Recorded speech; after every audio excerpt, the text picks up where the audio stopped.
My name is Winston Churchill, and this is my story.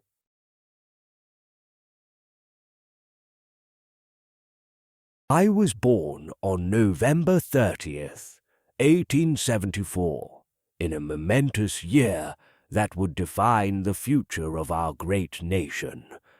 My father, Lord Randolph Churchill, was a man of great ambition and intellect, a figure who sought to leave his mark on British politics. He was a son of privilege, yet he carried with him a drive for greatness, a characteristic he expected me to inherit. My mother, Jenny Jerome, was an American beauty born in Brooklyn, who had captivated my father's heart with her vivacity and independence.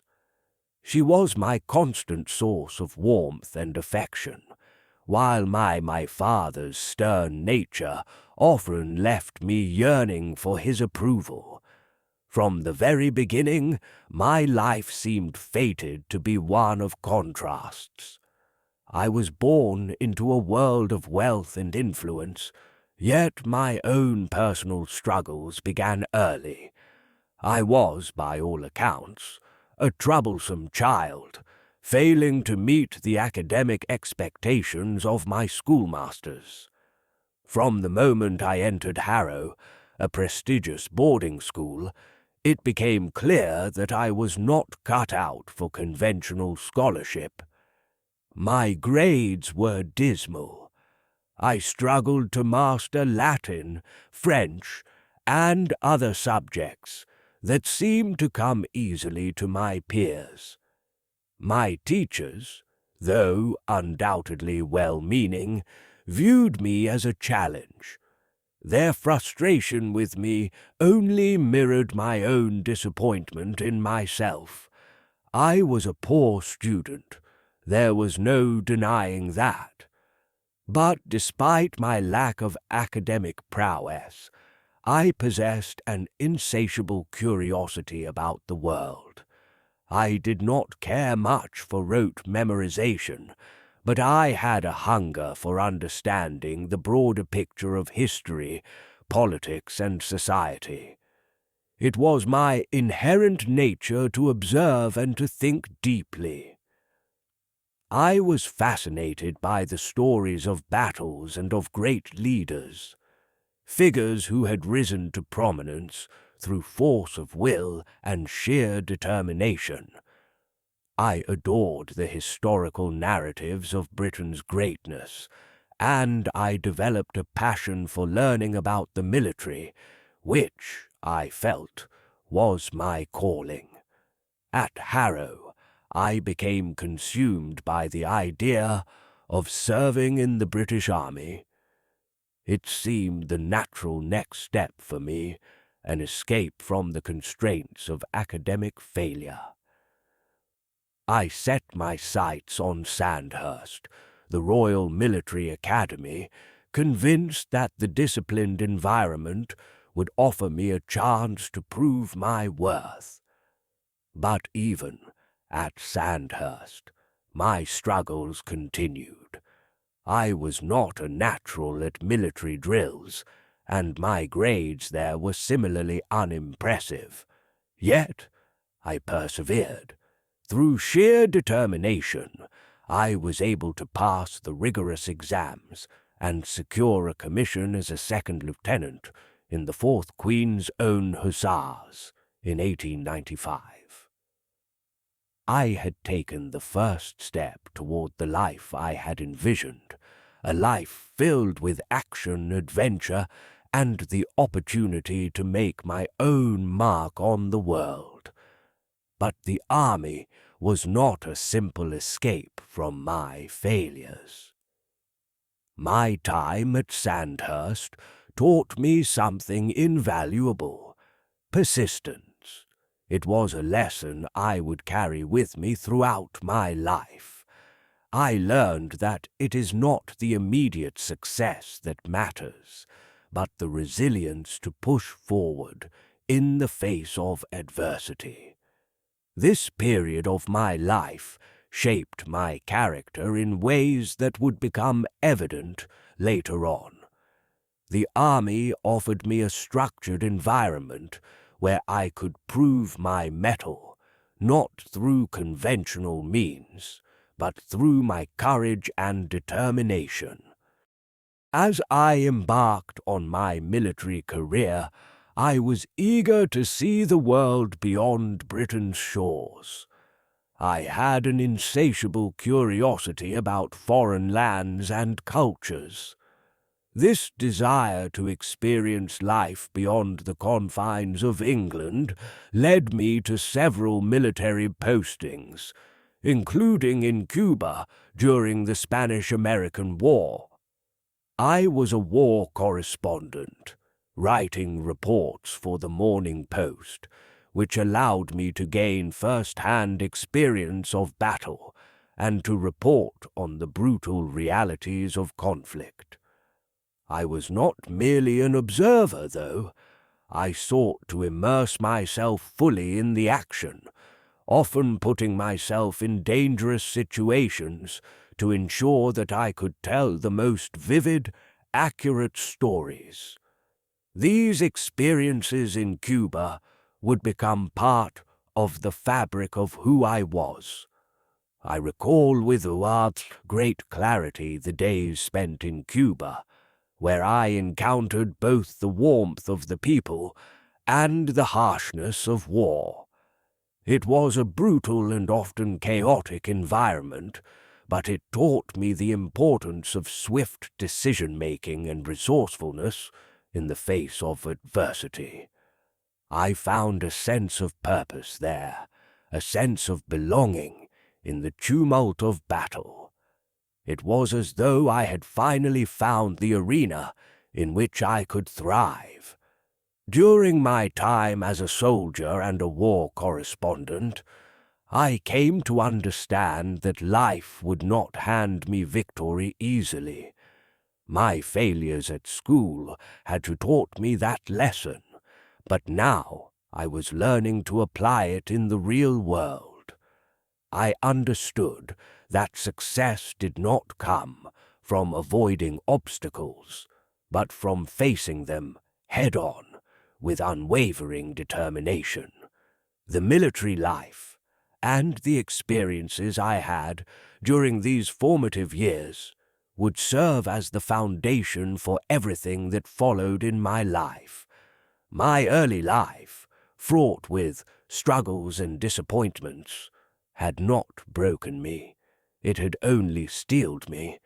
By the time I left Cuba and returned to Britain, I was no longer the uncertain young man who had once floundered at Harrow and Sandhurst. I had gained invaluable experiences that not only shaped my military career but also marked the beginning of my political journey. I had learned the value of perseverance, the importance of standing firm in the face of adversity, and the drive to push forward despite the odds. It was then, in the heat of conflict and the pursuit of adventure, that I first began to truly see the world, not just through the lens of a soldier, but as a man with ambitions beyond the battlefield. My experiences in the military and as a war correspondent planted the seeds for my future in politics. They gave me the courage to step forward, to speak out, and to lead. Looking back, I can see that my early life was defined by a series of challenges, each one molding me into the man I would become. My struggles in school, my failures, my military experiences, these were not mere setbacks. They were the crucible in which my character was forged. They taught me to never give up, no matter how difficult the road ahead might seem. And above all, they taught me that greatness is not born of privilege or easy success, but of hard-earned experience and unyielding determination.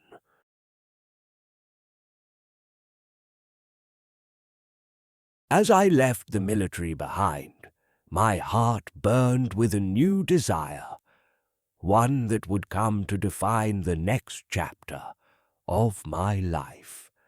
It was not enough for me to stand by as an observer of history. I had an innate desire to shape the course of events.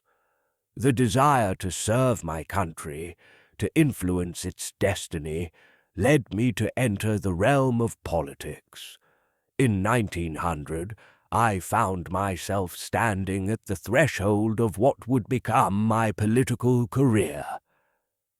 I was just 25 years old when I first entered the House of Commons, representing the constituency of Oldham as a Conservative.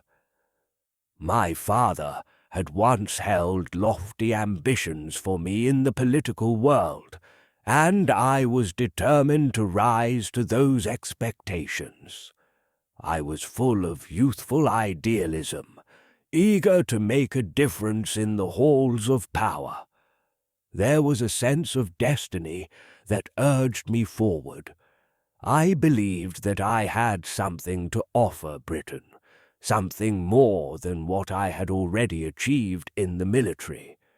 In many ways, I approached this new world with the same zeal that I had once applied to my military ventures. The political battlefield seemed to me just as significant, and I entered it with a spirit of readiness. I was keen to speak on issues that mattered deeply to me, particularly in the realms of social reform, labor rights, and the pressing need for the modernization of British society. But entering the political arena was not without its challenges.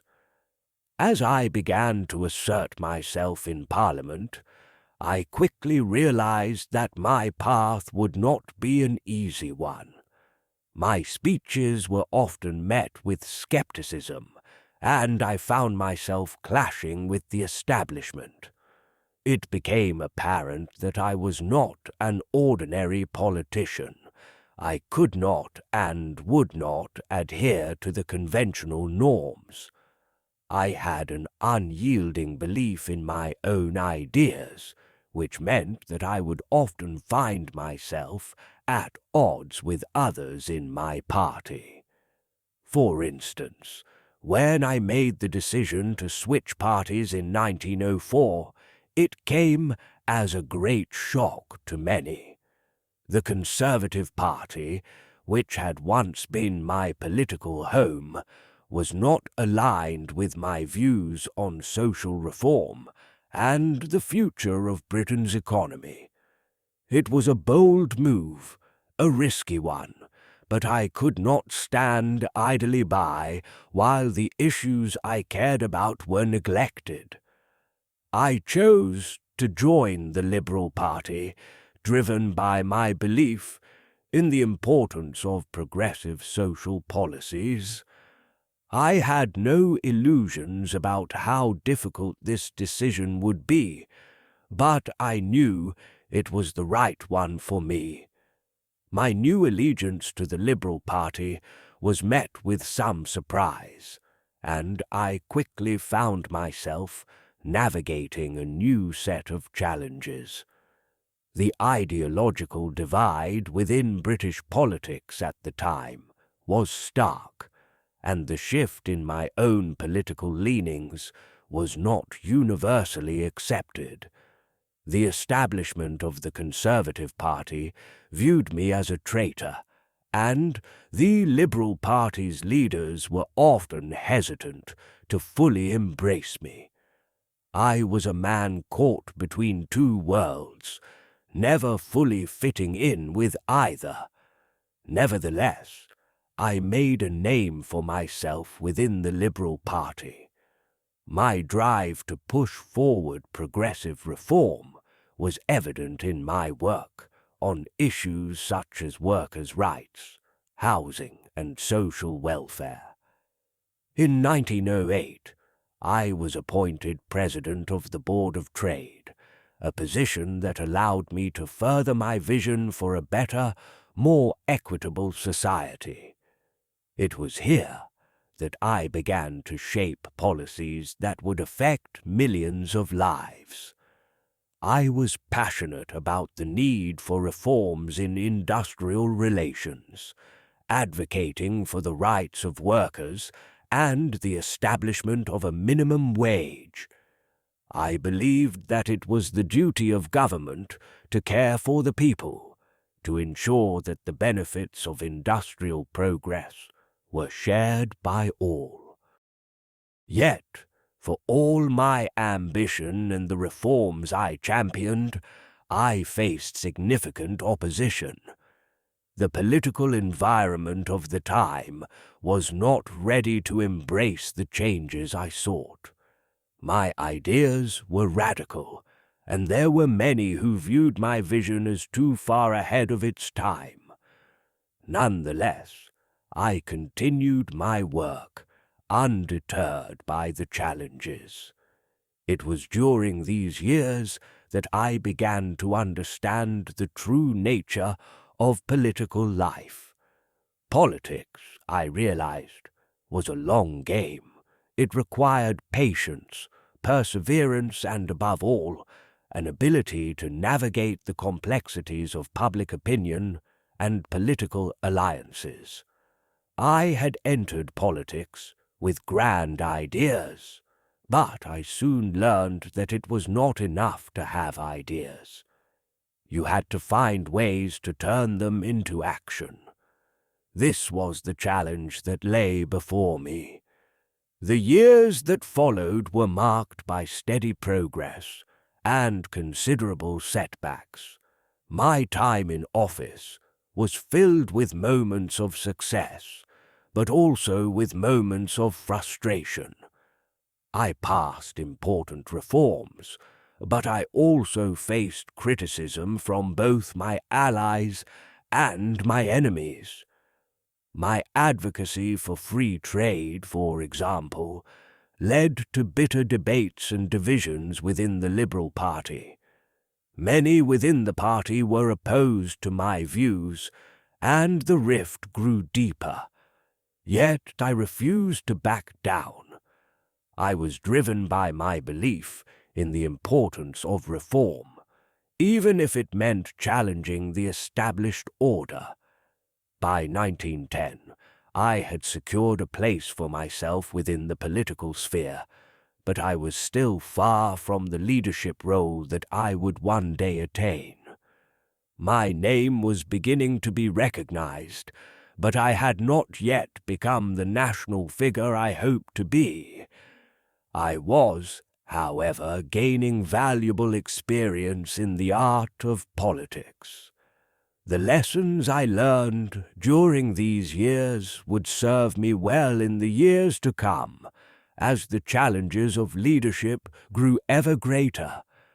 Looking back on those early years in politics, I can see how they shaped the course of my life. They were years of self-discovery, of honing my political philosophy, and of learning how to navigate the turbulent waters of British politics. I made mistakes, and I faced setbacks, but I also grew stronger, more resolute in my determination to serve the British people. My experiences during this period taught me that politics is not just about winning battles. It is about building bridges, forging alliances, and, above all, never losing sight of the larger vision. The challenges I faced in these early years were not obstacles to my success. They were, in fact, the very foundations upon which I would build my future triumphs. I entered politics not simply to serve myself, but to serve the nation, to push Britain forward into a new era.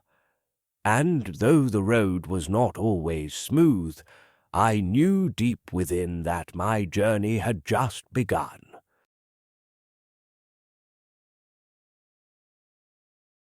The outbreak of the First World War in 1914 changed the course of history, but for me, it also marked the beginning of a turbulent period in my life.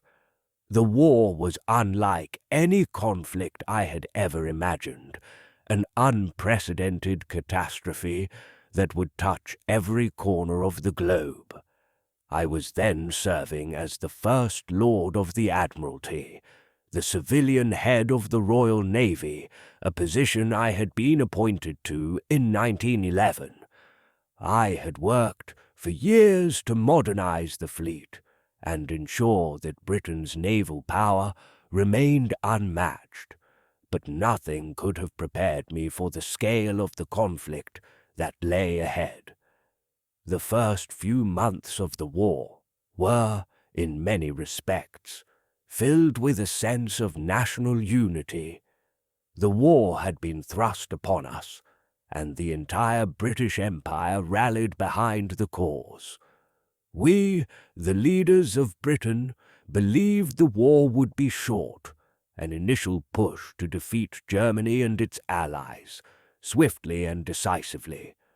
But as the days stretched into months, and the months into years, it became painfully clear that this was no ordinary conflict.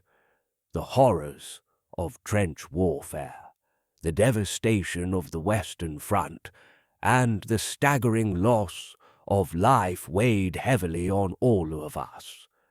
As the war raged on, I found myself deeply involved in military strategy and decision-making, always seeking a way to shorten the conflict and bring victory to Britain. The situation in Europe seemed dire, and the deadlock on the Western Front was particularly troubling. I believed, even from the outset, that the war could not be won simply by sitting in trenches and waiting for the enemy to make a move. The war required boldness, and it was in this spirit that I began advocating for more unconventional strategies. One of the ideas that I pushed forward was a daring campaign in the Dardanelles, an operation that would target the heart of the Ottoman Empire and strike a blow against the Central Powers. The Dardanelles Strait, which connects the Aegean Sea to the Sea of Marmara, was a vital link to the Russian Empire, which was struggling on the Eastern Front. I believed that if we could secure the Dardanelles, we would open up a new front and force Germany to divert resources from the Western Front, thereby relieving pressure on our allies.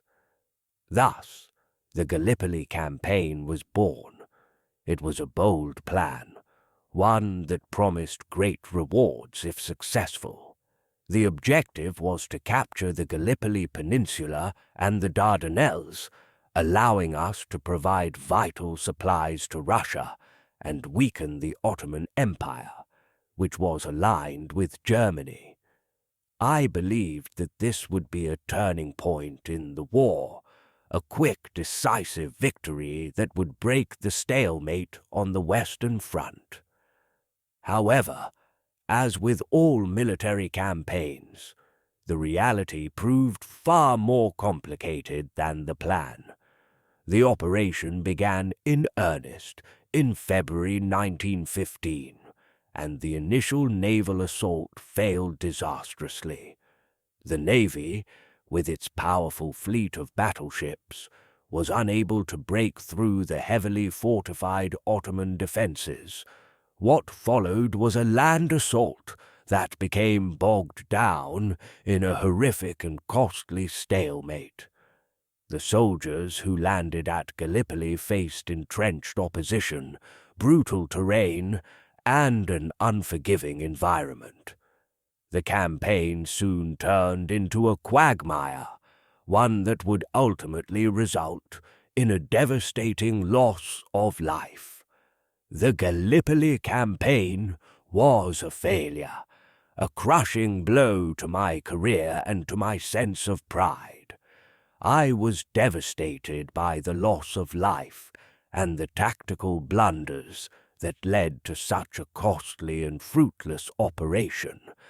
But it was not just the defeat that troubled me, it was the political fallout that followed.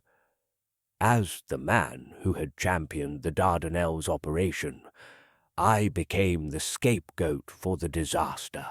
The press turned on me, and public opinion soured. I was accused of having been reckless, of having misjudged the situation, and led Britain into a hopeless cause. The political opposition seized upon the failure, and I was forced to resign from my post as First Lord of the Admiralty in May 1950. The shame of Gallipoli was not something I could easily shake. For a time, I withdrew from the public eye, retreating from London and the sharp criticism that awaited me there. The failure of Gallipoli cast a long shadow over my career, and for many it would define me for years to come. But I knew that I could not allow this setback to define me. The bitter sting of failure was unbearable, but it also galvanized me to keep fighting, to keep working toward the greater cause of Britain's victory in the war. I took up a new role, away from the Admiralty and away from the front lines of military strategy. In 1917, I was appointed Minister of Munitions, overseeing the production of weapons and supplies for the war effort. It was a different kind of challenge, but one that allowed me to contribute to the war in a different way. The munitions factories, working around the clock, became the lifeblood of the war effort. My task was to ensure that Britain had the weapons and materials it needed to sustain its fight. Though I had been knocked down, I refused to remain defeated. My time in the wilderness after Gallipoli was a humbling one, but it was also a time of reflection and growth. I learned to accept responsibility for my mistakes, while also understanding that leadership requires the courage to rise again, even after the most crushing of failures. It was not enough to simply look back on the past. I needed to focus on what lay ahead. The war would eventually end in 1918, but the scars of Gallipoli remained with me. It was a wound that would never fully heal. Yet I took solace in the fact that despite the campaign's failure, Britain would ultimately emerge victorious in the First World War. My role in the war would come to be defined by my successes as much as my failures, and I would carry these lessons into the future, where I would continue to shape the course of history. In retrospect, Gallipoli was a profound personal and professional setback. But it was also a powerful teacher. I had learned that the road to greatness is often paved with failures, and that true leadership lies in the ability to rise after every fall. The disaster at Gallipoli would shape my career in ways I could not have anticipated, but it would not break me. As I would come to realize, the greatest leaders are often the ones who face adversity with unshakable resolve, learning from their mistakes and pressing forward in the face of overwhelming odds.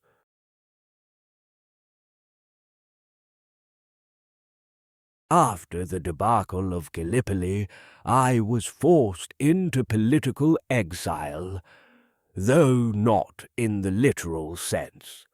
The resignation that followed my failure as First Lord of the Admiralty felt like a personal exile, as if the very political world that had once seemed so promising had turned its back on me. The consequences of Gallipoli were not just military or diplomatic, they were deeply personal. The public outcry, the condemnation from the press, and the lack of political support all led to a period of intense isolation. It was the wilderness, the years in which I faced my own self-doubt and the gnawing frustration of being sidelined. Yet, these years were also a period of growth and reflection. I retreated from the front line of British politics, but did not withdraw entirely. The wounds of the Gallipoli failure were still fresh, but I refused to allow them to define me. I continued to write, to speak, and to engage with political and military ideas. I sought to find new ways to contribute to the country I loved, though my voice was now drowned out by those who had once stood with me. In 1922, I made the decision to re-enter the Conservative Party, despite my previous break with them.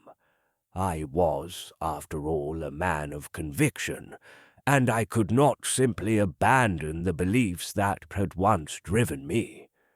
Yet, the political climate had changed drastically since I had last held office. The years after World War I had been a time of great economic uncertainty, political upheaval, and social change.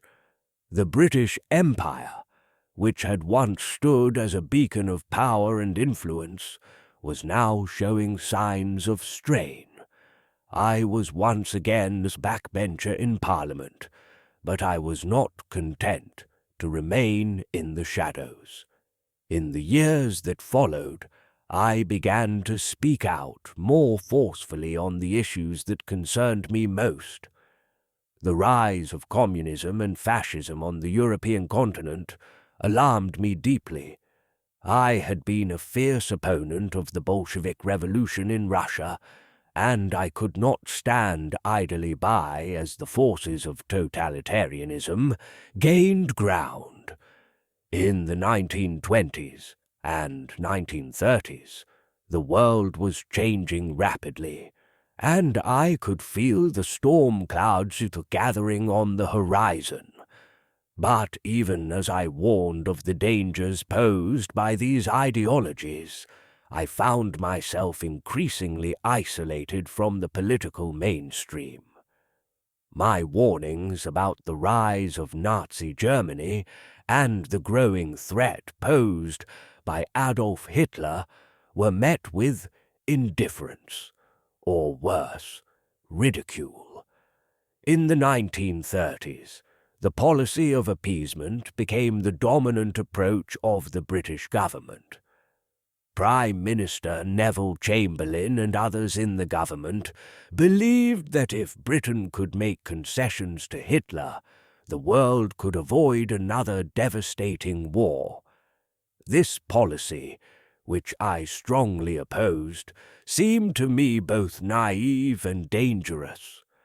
I knew, as did many of my colleagues, that appeasing Hitler was a temporary solution to a far more sinister problem. I had witnessed the rise of fascism and tyranny firsthand in my travels, and I knew that this man, Hitler, would not stop at merely securing his borders. He had designs on European dominance, and Britain's policy of appeasement was nothing more than an invitation for disaster. During these years, I became a lonely voice in British politics. I campaigned vigorously against appeasement, warning that it would lead to war. I called for Britain to rearm, to prepare for the inevitable confrontation that was coming. I fought for a stronger, more vigilant stance against Nazi Germany. I argued that Britain could not stand by and allow Hitler to overrun Europe, as he had already done in Austria and Czechoslovakia. But my voice was drowned out by those who believed in appeasing Hitler, and I was, once again, a political outcast. The wilderness years, as I would later call them, were marked by frustration. I knew that the policies of appeasement would lead to war, and yet I could do little more than try to convince my colleagues of the impending disaster. I felt as though I was shouting into the void. The government was slow to act, too hesitant to face the growing danger. It was a time when my warnings seemed to fall upon deaf ears. However, even in these darkest moments, I never abandoned my belief that Britain must always stand firm against tyranny. The failure of appeasement, as I had predicted, would become apparent to everyone as the decade wore on.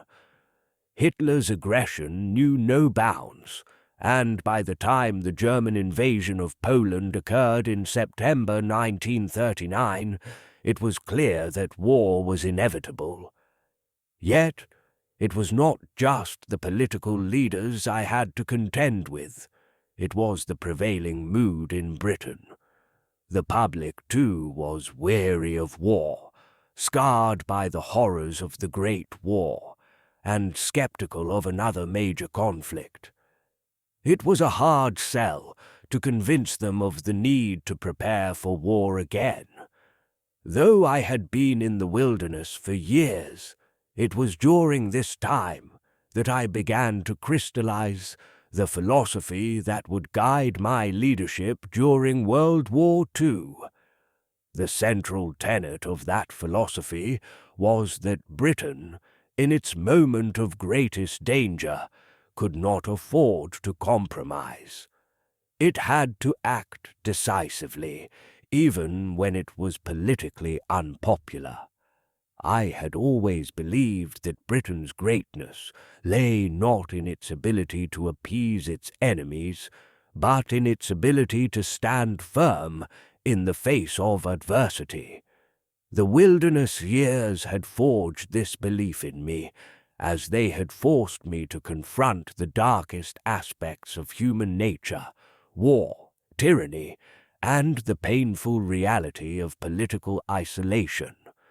I understood that Britain's destiny was intertwined with its courage to act when others chose to look the other way. As the 1930s drew to a close, it became clearer that the coming war would demand strong, unflinching leadership. The policy of appeasement had failed, and Europe was on the brink of conflict. I knew that it was only a matter of time before Britain would be called to defend itself. And I also knew that when the time came, I would be ready to lead.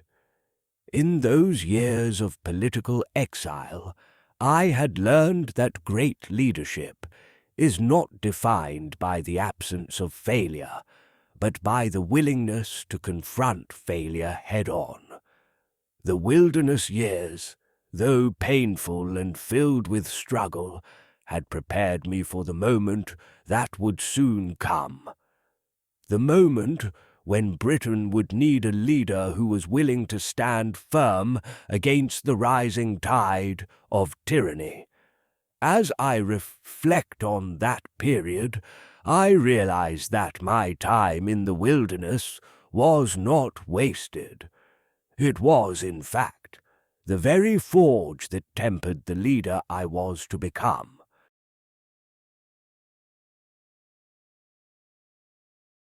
The year 1940 marked a pivotal turning point in my life, one that would shape not only my future, but the very fate of Britain. For so long, I had stood on the periphery of power, my warnings ignored, my predictions dismissed. But as the storm clouds of war gathered over Europe, Britain's fate rested in the hands of those who had been reluctant to face the inevitable.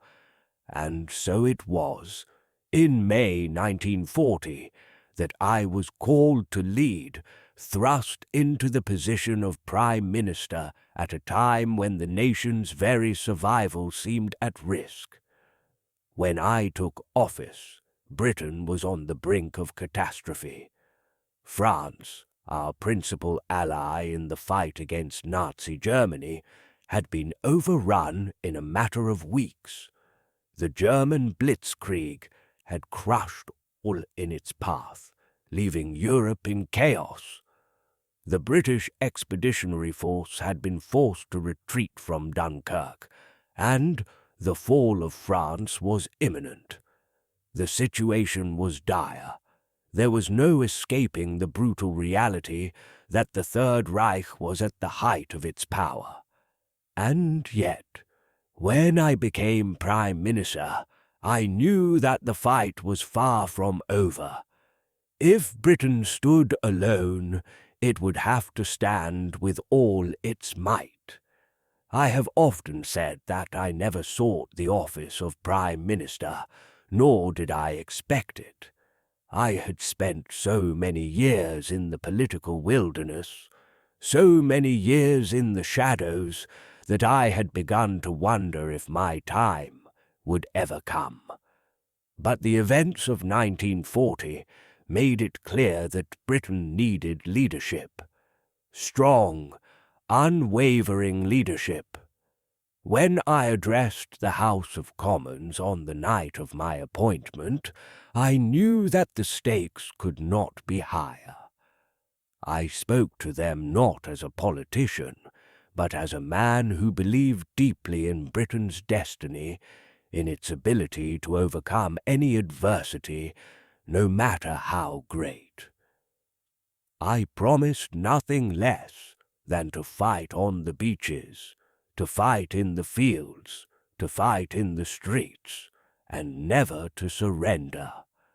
From the very beginning of my premiership, I made it clear that Britain's survival would depend on its ability to face down Nazi.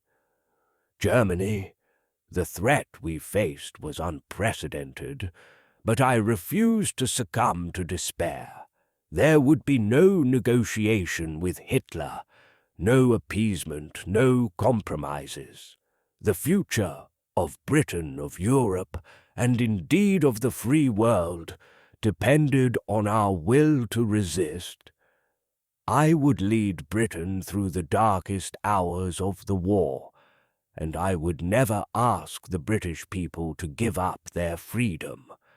One of the first and most daunting tasks I faced was the Battle of Britain.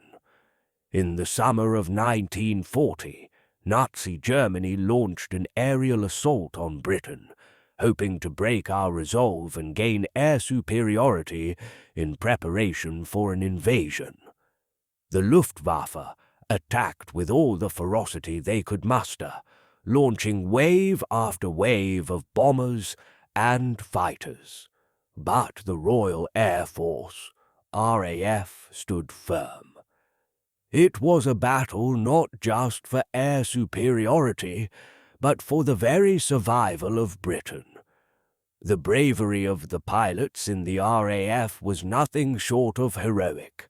They faced overwhelming odds, but they fought with an unrelenting spirit. I remember addressing the nation during those dark days, assuring the people that victory was within reach. The skies over Britain would not be surrendered to the enemy. Every bomb dropped, every raid launched, would only serve to fuel our resolve. I knew that if Britain fell, Europe would be lost. And so, I made it my mission to rally the British people to the cause, to ensure that they would never lose faith in their ability to persevere. The Battle of Britain was a turning point. Although the Luftwaffe inflicted great damage, they were unable to achieve their objective. The RAF's success in repelling the German attacks was a tremendous victory, and it was a victory that was felt across the nation. The British people stood strong, and they proved that they would not be cowed by the forces of tyranny. It was one of the most defining moments of the war for me.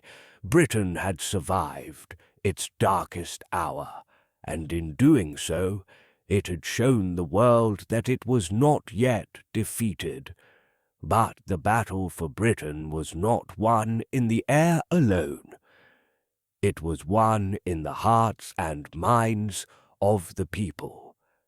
The nation was united, its resolve steeled by the knowledge that we were fighting for our very existence.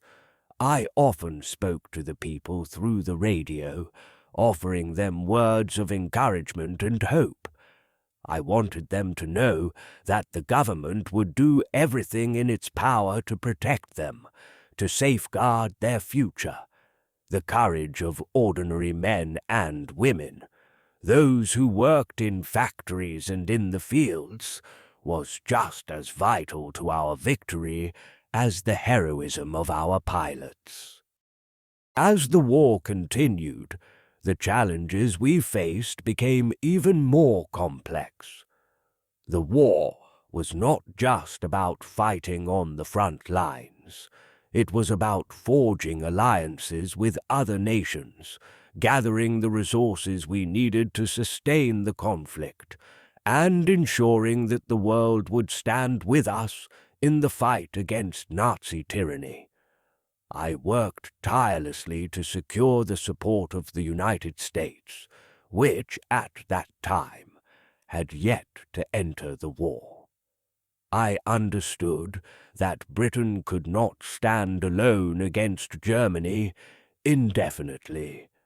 I cultivated a relationship with President Franklin D. Roosevelt, whose support would prove invaluable as we moved into the next phase of the war. It was during this time that I began to realize the scale of the war. It was no longer just a conflict between Britain and Germany. It was a struggle for the future of civilization itself. The forces of totalitarianism, of oppression, were arrayed against the forces of freedom. It was a moral war, one in which the very essence of humanity was at stake. I understood, perhaps more than anyone else, that the survival of democracy depended on our victory. In the spring of 1941, the war was still far from over. Hitler had turned his attention to the Soviet Union, launching Operation Barbarossa in June, while the United States remained neutral. But in Britain, we knew that the fight was far from won. I had no illusions about the challenges ahead, but I was resolute in my belief that we would endure. Britain would hold, and the tide of war would eventually turn in our favor. Looking back on those early years of my premiership, I am struck by the unyielding spirit of the British people. They faced unimaginable hardships, bombings, food shortages, and the constant threat of invasion. And yet, they never wavered. Their courage inspired me to lead with the same determination, to never allow the fear of failure to cloud our vision of victory. The Battle of Britain was a testament to the strength of our nation, and it marked the beginning of the long road to victory.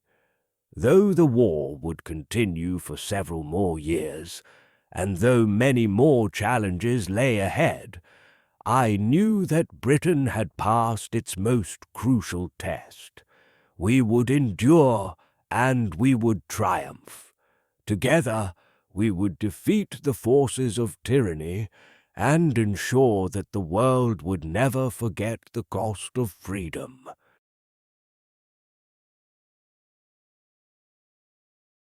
The summer of 1941 marked a new chapter in the global conflict, a chapter in which the stakes could not have been higher. The war was no longer just a battle for Britain's survival. We were now engaged in a struggle for the future of civilization itself, and the enemy we faced was relentless. By this time, Britain had endured more than a year of isolation and hardship, but the forces of tyranny, led by Nazi Germany, were still advancing across Europe.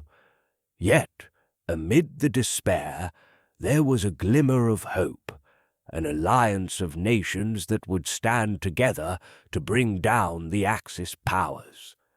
This alliance would not have been possible without the critical intervention of the United States. In 1940, when Britain stood alone against Nazi Germany, President Franklin D. Roosevelt had provided us with crucial support, though his country remained officially neutral. The Lend-Lease Act of 1941 marked a turning point, as Roosevelt provided Britain with the materials and supplies we desperately needed to continue the fight. But the true significance of Roosevelt's leadership would come in the following year, when the United States formally entered the war after the attack on Pearl Harbor in December 1941. The Japanese attack on Pearl Harbor shocked the world, drawing the United States into the war on both the Pacific and European fronts. For Britain, Roosevelt's decision was a vital moment in the conflict. I had long been convinced that America's entry into the war was essential to our survival. Roosevelt, with his optimism and strength, understood the importance of forging strong ties between our nations.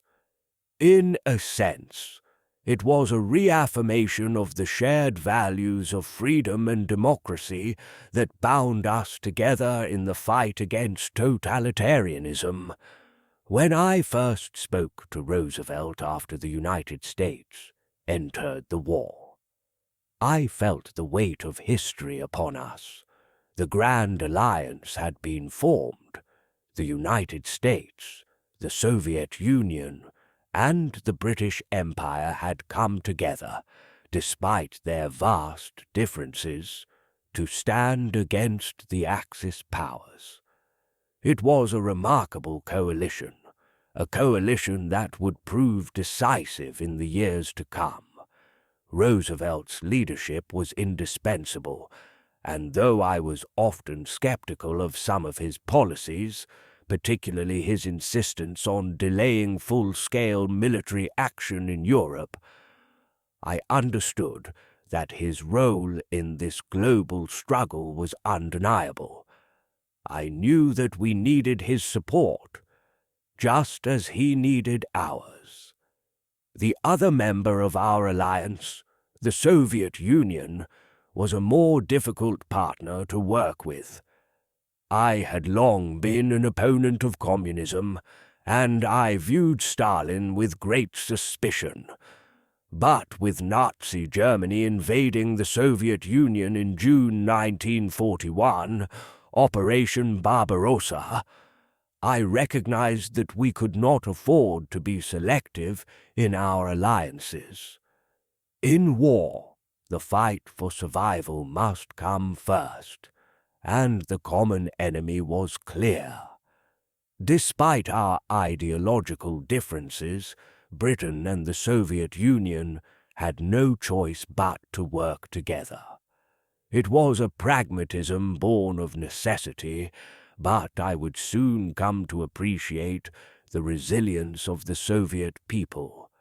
Stalin, though a dictator, had shown himself to be a formidable leader in his own right, and the Soviet resistance on the Eastern Front would prove to be pivotal. Throughout the early years of the war, we worked tirelessly to coordinate our efforts with both Roosevelt and Stalin. But it was not easy. There were constant challenges in navigating the divergent interests of the three powers.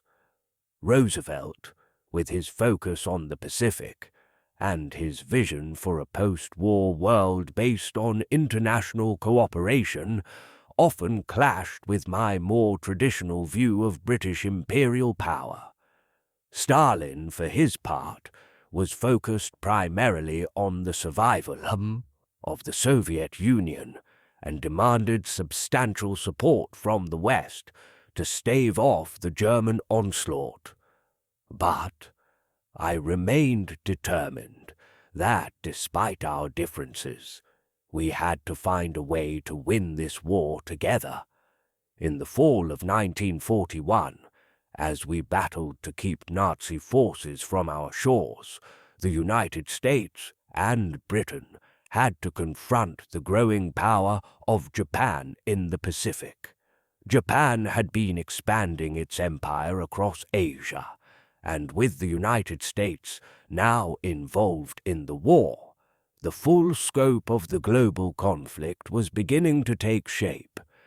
The war was no longer simply a European affair, and every theater of combat, whether in North Africa, the Mediterranean, or the Pacific, required our undivided attention.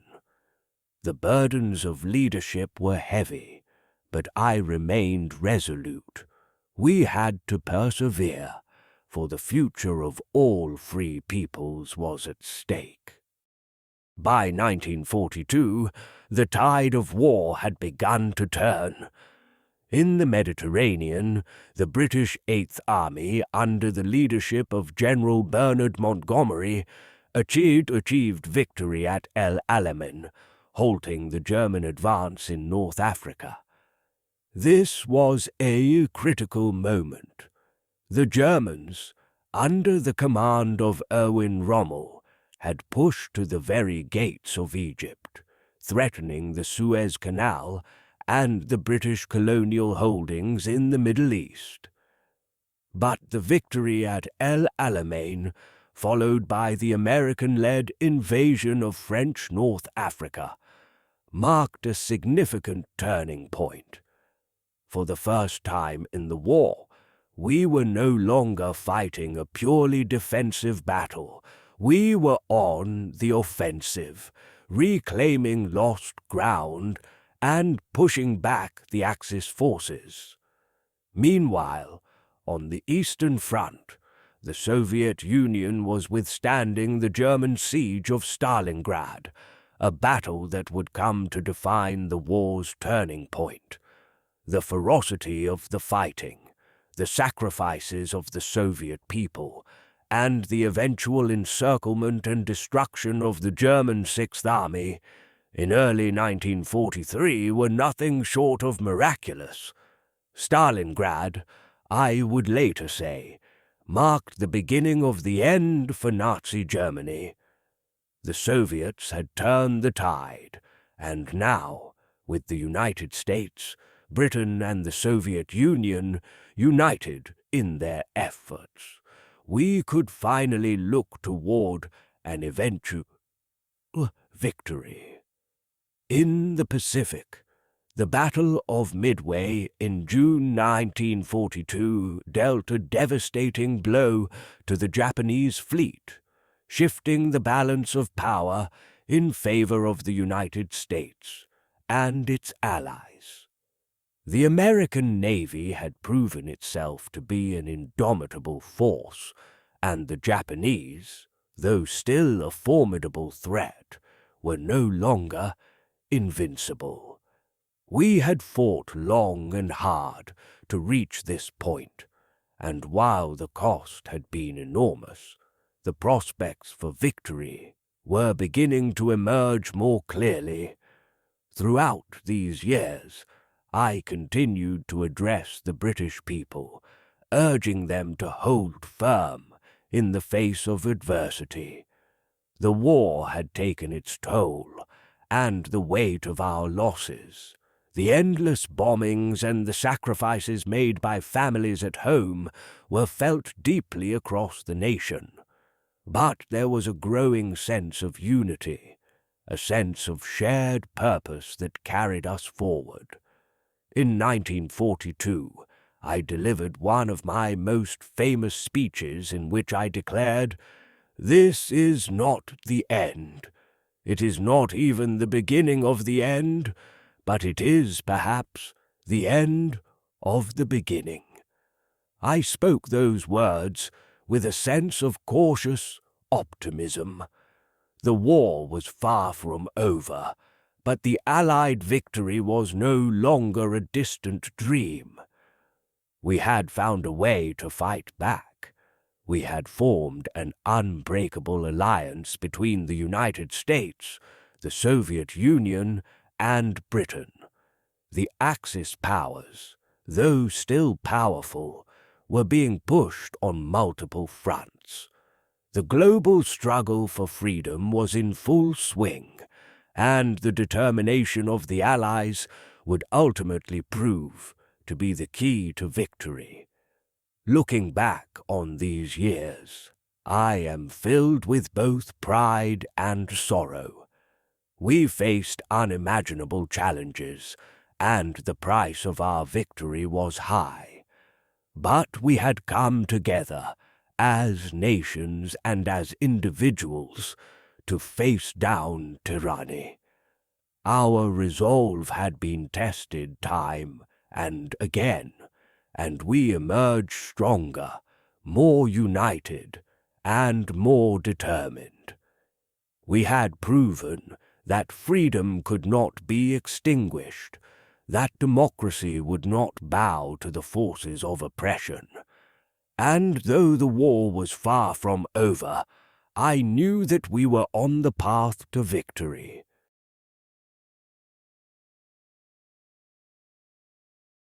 By the spring of 1944, the war had reached a critical juncture. We had been at war for nearly 5 long years, and while the Allied forces had made considerable progress, the final reckoning was still to come. The relentless push across Europe, the battles for the liberation of France, and the relentless pressure on the Axis powers were building to what would become one of the most momentous events of the war, the invasion of Normandy, known as D-Day. The months leading up to June 6, 1944, were filled with intense planning, strategic discussions, and behind-the-scenes negotiations. The success of the D-Day landings would depend not only on military strategy, but also on the unity of the Allied leaders. The complex relationships between the United States, the Soviet Union, and Britain would be tested in ways that we had never faced before. Roosevelt, Stalin, and I all recognized that this invasion would mark the beginning of the end for Nazi Germany. But we also knew that the risks were immense, and failure was not an option. In the spring of 1944, as the preparations for the invasion grew ever more complex, I found myself working more closely than ever with President Franklin D. Roosevelt. Though Roosevelt's health was in decline, his determination and leadership remained as strong as ever. We had a shared vision for the post-war world, but in the immediate term, we were focused on defeating the Nazis. Roosevelt had been a staunch ally from the outset of the war, and his unwavering support for the British cause had been crucial. Together, we pushed forward with our plans for Operation Overlord, the invasion of France. The planning for D-Day was a logistical nightmare. The beachheads had to be secured, the supply lines needed to be solidified, and the coordination between the British, American, Canadian, and other Allied forces had to be flawless. The operation would involve hundreds of thousands of men, thousands of ships and planes, and a complex network of intelligence operations. I cannot express enough how much effort and coordination went into making the landings a reality. And yet, as we prepared for D-Day, there were moments of uncertainty, of doubt. What if the weather turned against us? What if the Germans were prepared in a way we had not anticipated it? What if the invasion failed?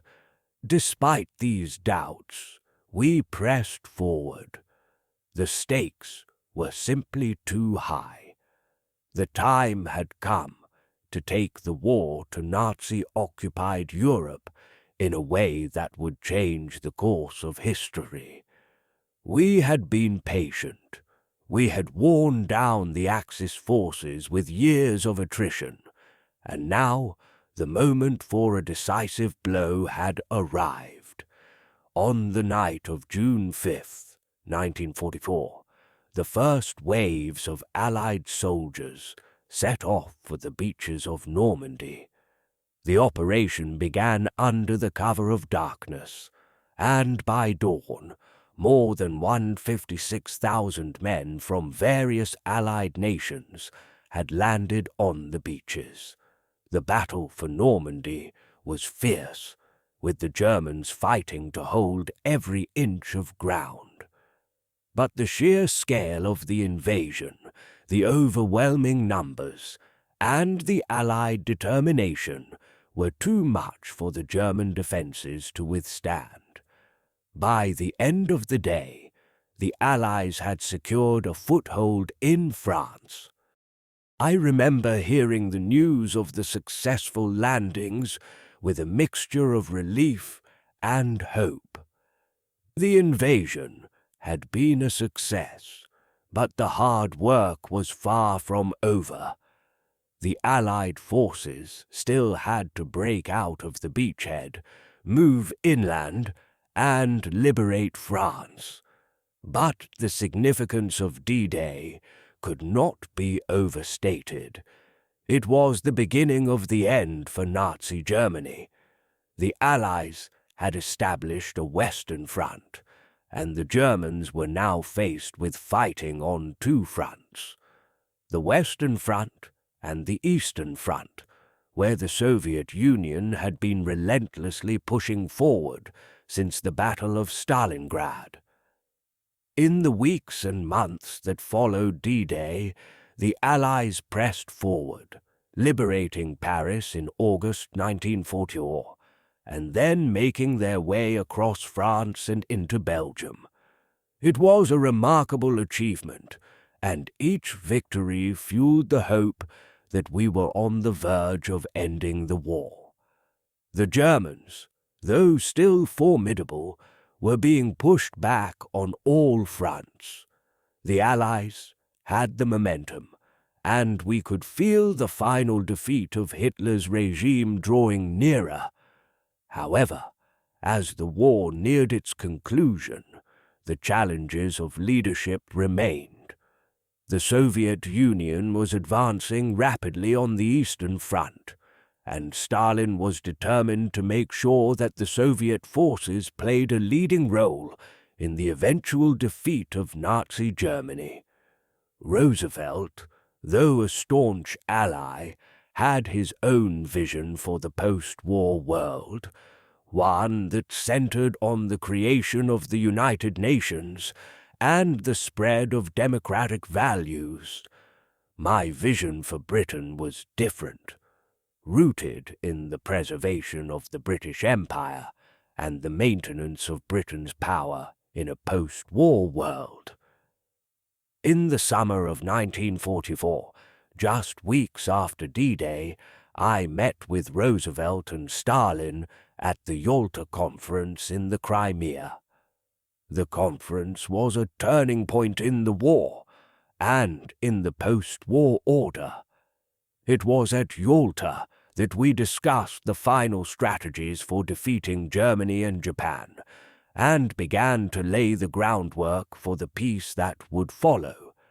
While the conference was essential in setting the stage for the post-war world, it also revealed the cracks in our unity.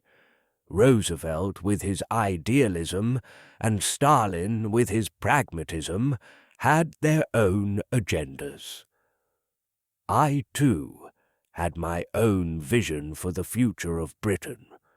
Yet, in the end, we all agreed that Nazi Germany must be defeated first and foremost, and that victory would come when the Allies united against the Axis powers. The final months of the war were a whirlwind of military campaigns, diplomatic negotiations, and planning for the post-war world. In April 1945, as the Allied forces closed in on Berlin, President Roosevelt passed away. His death was a profound loss, not just for the United States, but for the entire Allied cause. He had been a steady hand, a guiding force, and the heart of the Grand Alliance. His passing marked the end of an era, and I knew that the war would go on, but it would be without him. In May 1945, after the Soviet Red Army captured Berlin, Nazi Germany finally capitulated. The war in Europe was over. I stood before the British people and declared, "The German war is therefore at an end." There was joy, yes, but also a sense of somber reflection. We had won, but at what cost? The war had taken the lives of millions of people, and the world would never be the same. Britain had made great sacrifices, but we had emerged victorious. The defeat of Nazi Germany was a monumental achievement. We had, together with our allies, achieved the impossible.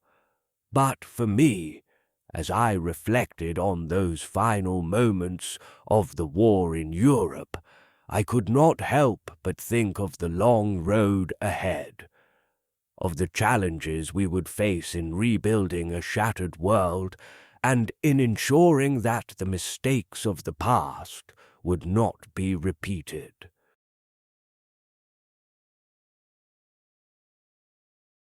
Victory in Europe came at a tremendous cost, and though the joy of Germany's surrender in May 1945 was immeasurable, the months and years that followed were filled with challenges that were perhaps even more daunting than the war itself. As the dust settled and Europe began to assess the damage, the task of rebuilding, of stabilizing the world, and of charting a path forward loomed large.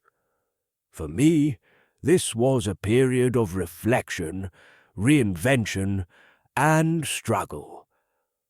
The war was over, but the peace was proving to be just as turbulent. After the final surrender of Nazi Germany, Britain faced an entirely new set of challenges. Our infrastructure was shattered, our economy in tatters, and the fabric of our society had been stretched thin by the years of conflict.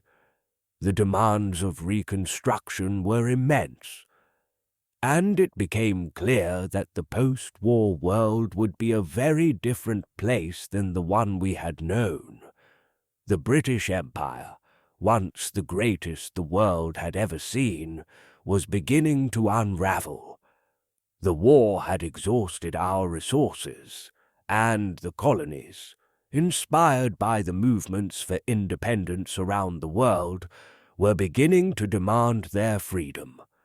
It was during this difficult period that I was unexpectedly ousted from power. After leading Britain through the darkest days of the war, I was defeated in the general election of July 1945.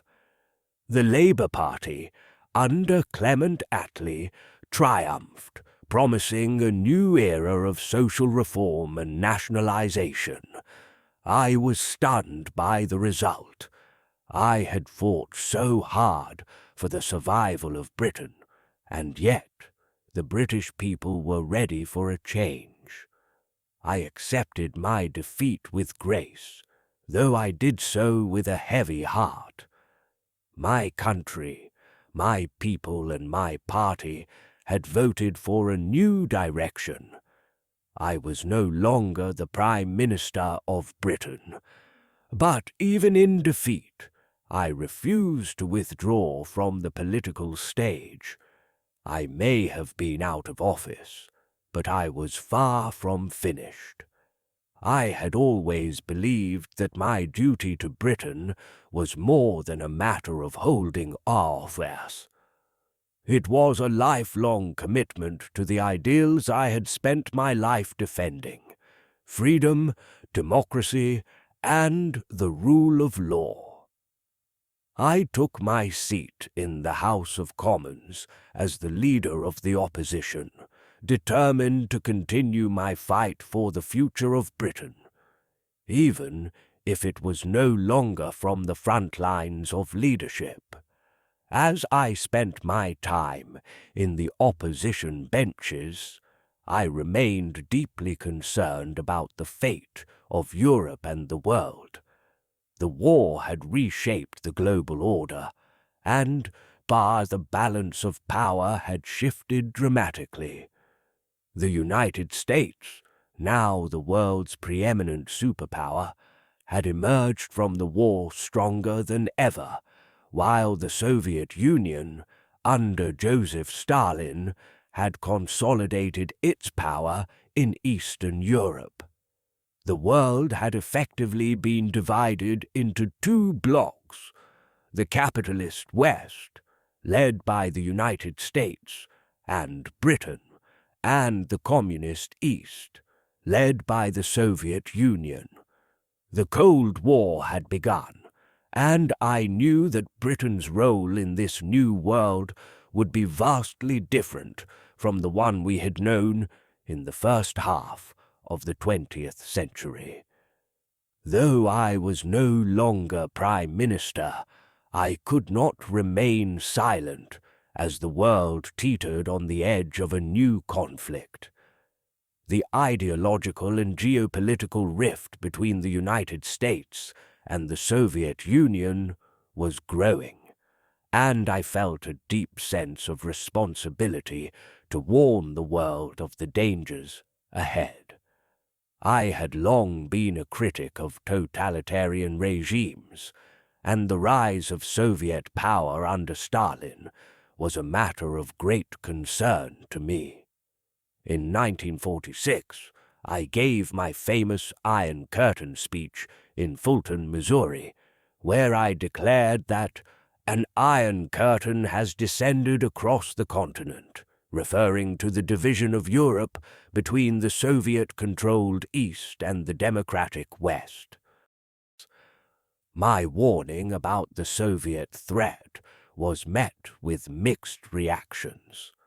Some saw me as a visionary, someone who understood the dangers of communism, and the need for the West to stand firm against the Soviet advance.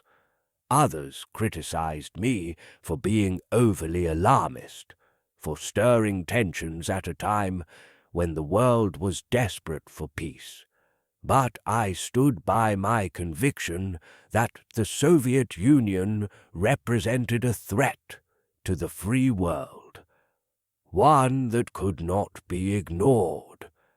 The Cold War had begun in earnest, and I, perhaps more than anyone else, understood the magnitude of the challenge ahead.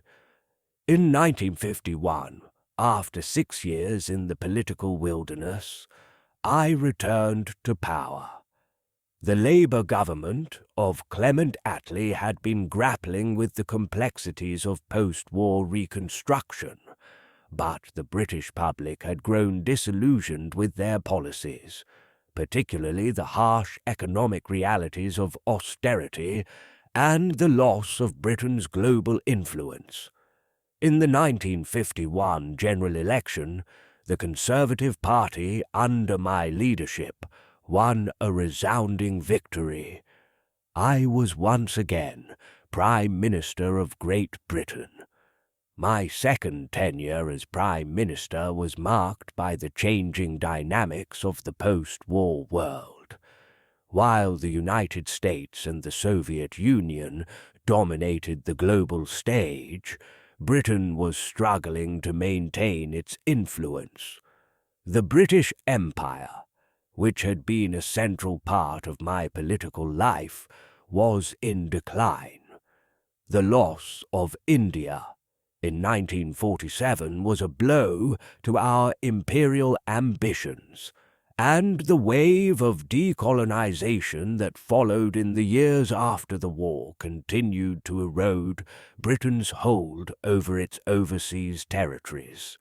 Though I had always believed in the value of the empire, I recognized that the world was changing, and that Britain's role as a global superpower was coming to an end. As Prime Minister once again, I focused much of my attention on preserving Britain's influence in the world through diplomacy rather than military might. The Suez Crisis of 1956, however, marked a tragic moment in Britain's post-war history. When Egyptian President Gamal Abdel Nasser nationalized the Suez Canal, Britain, along with France and Israel, launched a military intervention. The operation, however, was a disaster. The United States, under President Dwight D. Eisenhower, refused to support the intervention, and Britain was forced to withdraw in the face of international condemnation. The Suez Crisis was a stark reminder that Britain's imperial power had been diminished, and that we could no longer act unilaterally on the world stage. It was a humbling experience, one that made me realize that Britain's future would need to be shaped by cooperation, not imperialism. In the final years of my political career, I found myself increasingly focused on the question of Britain's place in Europe. I had long been an advocate for a united Europe, but I had also been wary of too much European integration. As the European Economic Community, EEC, began to take shape, I understood that Britain's future would need to be tied to the European continent, but I was determined that we would not lose our sovereignty in the process. The debates over Britain's relationship with Europe would continue long after my time in office, but I knew that Britain's survival would depend on our ability to adapt to a changing world. I resigned as Prime Minister for the final time in 1955, though I remained an influential figure in British politics until my death in 1965. My later years were spent reflecting on the course of my life, my career, and the legacy of my leadership. The victories of World War II, the rebuilding of Britain, and the establishment of the post-war order were all milestones I had played a part in shaping. But I was also acutely aware of the limitations of my influence. The world was changing, and it was no longer a world in which Britain could hold the central role that it once had.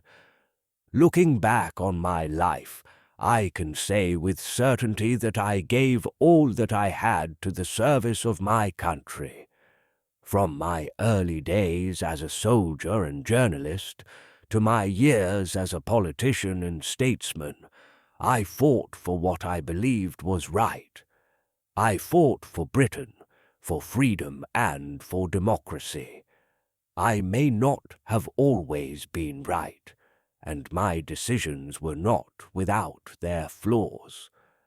But I never wavered in my belief that Britain had a unique role to play in the world. And when history looks back on the Second World War, I hope it will see that the spirit of the British people, brave, defiant, and resolute, was what ultimately led to our victory.